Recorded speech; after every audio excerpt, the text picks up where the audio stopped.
Hello बच्चों, basic terms में type of ligands के बाद नेक्स्ट टर्म पे हम बढ़ रहे हैं और वो क्या है आपका? वो है कोऑर्डिनेशन नंबर। कोऑर्डिनेशन नंबर क्या है? कोऑर्डिनेशन नंबर भाई, हमारे पास जो सेंट्रल मेटल एटम होता है उसके साथ में डायरेक्टली लिंक कौन हुआ? वाटर हुआ। इस केस में कोबाल्ट सेंट्रल मेटल एटम है, इसके साथ में लिंक कौन हो गया? लिंक आपका हो गया क्या? Water molecule. वाटर मॉलिक्यूल्स ने इसको लोन पे डोनेट की और इसके सराउंडिंग में कोऑर्डिनेटिवली जुड़ गया। अब कोबाल्ट के साथ में कोऑर्डिनेशन क्या है? द नंबर ऑफ द, अगर मैं कहूं number of the coordinate bond which are directly formed with the central metal ion by donating the lone pair of electron by the ligands। ठीक है, या मैं कहूं nearest neighbour ligands which are directly linked with the central metal ion। Cobalt है, कितने water molecule इसके साथ में चिपक गए हैं भाई? 6। किसके थ्रू? कोऑर्डिनेट बॉन्ड के थ्रू।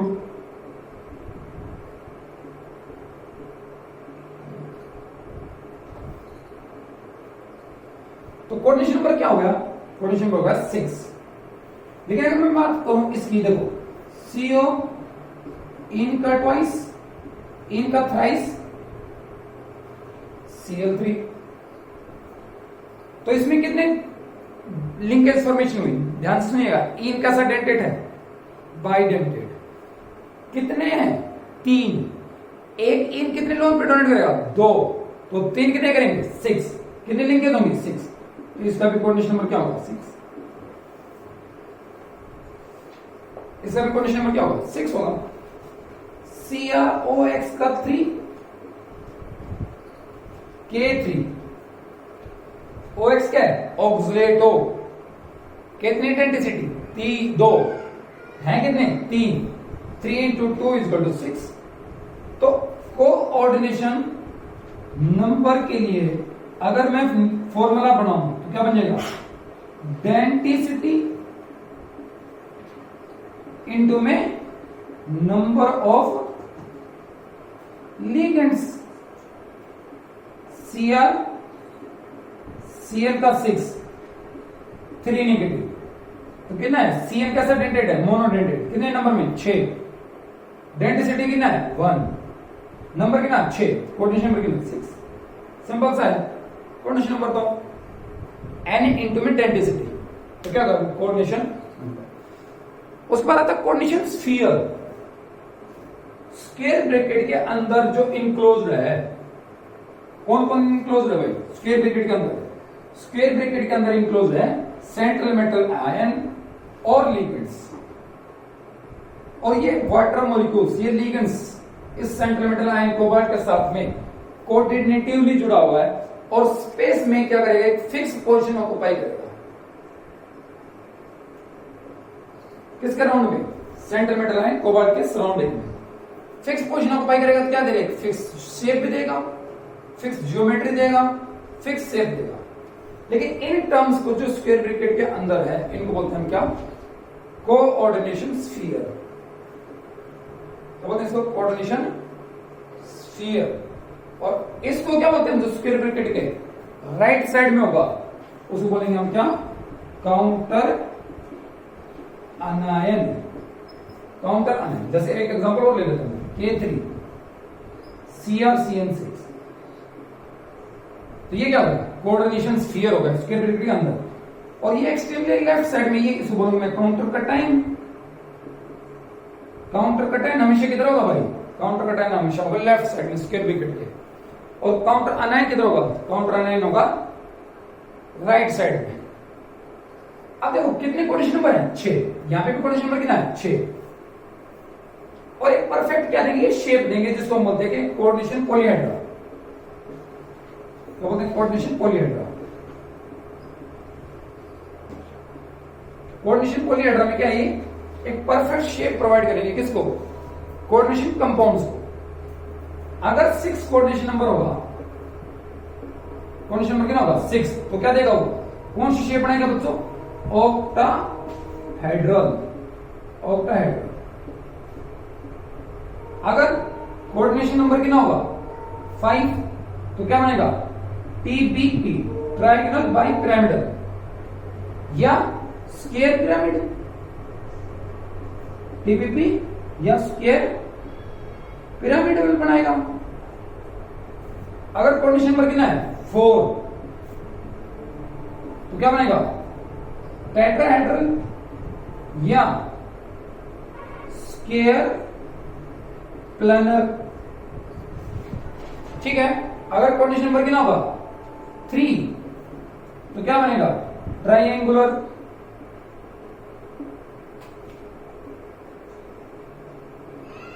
अगर कंडीशन नंबर कितना होगा 2, तो क्या बनेगा लीनियर। तो ये सब क्या है कोऑर्डिनेशन पॉलीहेड्रा में उनके क्या है शेप। ठीक है। Next oxidation state. Central metal की हमें ऑक्सीडेशन स्टेट भी आनी चाहिए निकालना, क्योंकि बहुत जरूरी है। क्या चीज भाई, ऑक्सीडेशन स्टेट।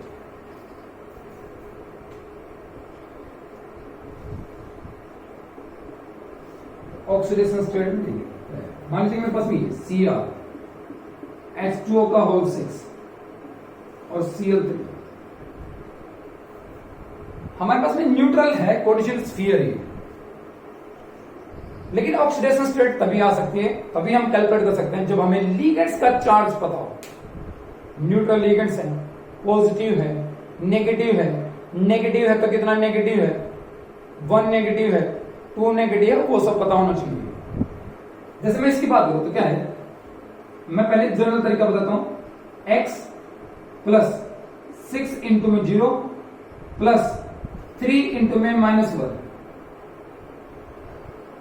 3 इंटू में -1, क्योंकि इस पे -1 चार्ज हो, इसका तो चार्ज क्या है इसके ऊपर 0, x की वैल्यू यहां से कितनी आ गई +3। लेकिन ये बहुत कौन, ये तो x लिखो, ये लिखो, वो लिखो, फलाना दिखा, बड़ा टेढ़ा मेढ़ा काम है। सिंबल क्या करो, नेगेटिव काउंट करो उतना पॉजिटिव आ जाएगा, 0 -3, तो न्यूट्रलिटी के लिए इसका क्या होगा +3 होगा। ठीक है। Cr Cl का 6, K3, तो इसका कितना पोटेशियम का +3, इसका कितना -6, एक CN पे कितना होता है -1, 6 पे -6, एक पोटेशियम पे 1, 3 पे 3, इसका न्यूट्रलिटी के लिए इसका कितना होना चाहिए +3। Cu का 6 पानी और SO4, तो क्या होगा 0, ये -2, न्यूट्रलिटी के लिए इसका कितना +2 है ना। Na2 CrF6 Na3, तो क्या जाएगा +3 -6, कितना बच गया -3, न्यूट्रलिटी के लिए इसका कितना +3। ठीक है। इसकी ऑक्सीडेशन स्टेट्स हो गया, ऑक्सीडेशन स्टेट। उसके बाद आता है होमोलैक्टिक एंड हेटेरोलैक्टिक। क्या था भाई, होमोलैक्टिक कॉम्प्लेक्स एंड हेटेरोलैक्टिक कॉम्प्लेक्स। ठीक है। क्या है देखो, CO NH3 का 6, Cl3, K3, Fe, K2 बना लेता हूं मैं, K3 4, दिस NH3 का ट्वाइस, Cn का 4। क्या है इसमें, इसमें हमारे पास में दो तरह के लिगेंड्स हैं, एक अमाइन है, दूसरा साइनिडो है। ऊपर वाले में सिर्फ क्या है अमाइन। क्या बोला मैंने, होमोलैक्टिक और दूसरा हेटेरोलैक्टिक। होमोलैक्टिक कौन सा भाई, जिसमें एक ही तरह के लिगेंड्स प्रेजेंट होंगे, दिस वन। हेटेरोलेप्टिक जिसमें 2 और मोर देन 2 डिफरेंट टाइप के लिगेंड्स प्रेजेंट होंगे। 2 और मोर देन 2 डिफरेंट टाइप के क्या होंगे, लिगेंड्स प्रेजेंट होंगे, उनको क्या कहेंगे हम, हेटेरोलेप्टिक। होमोप्लेप्टिक कौन सा होगा, जिसमें सेम टाइप के लिगेंड्स प्रेजेंट होंगे। नेक्स्ट, उसके बाद होमोन्यूक्लियर, पॉलीन्यूक्लियर और हेटेरोन्यूक्लियर। एक एक एग्जांपल करते हैं। CO NH3 का 6, Cl3, PT Cl2, NH4 NH3 का 4, ट्वाइस NH3 का 4, PT Cl4। Central metal atom क्या है इसमें, 1, कौन, कोबाल्ट।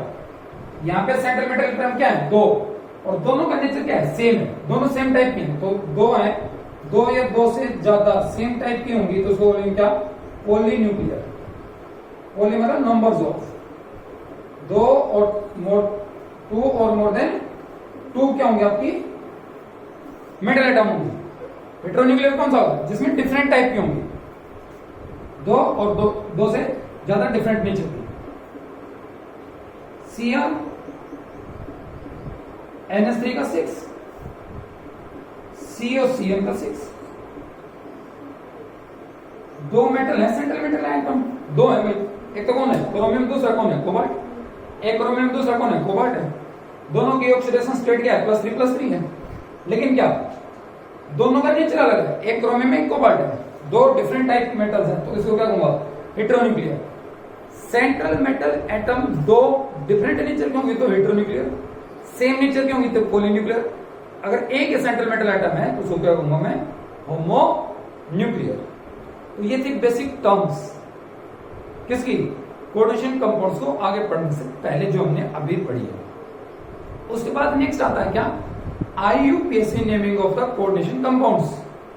वो फिर हम नेक्स्ट वीडियो में पढ़ेंगे, क्या रूल्स हैं इन कॉम्प्लेक्सेस के नेमिंग के लिए, क्लियर। और फिर हम बढ़ेंगे थ्योरीज की साइड में, कोऑर्डिनेशन कंपाउंड्स की डिफरेंट थ्योरीज क्या कहती हैं, कैसे कॉम्प्लेक्स फॉर्मेशन बनते हैं, clear. This is all in this one. Thank you.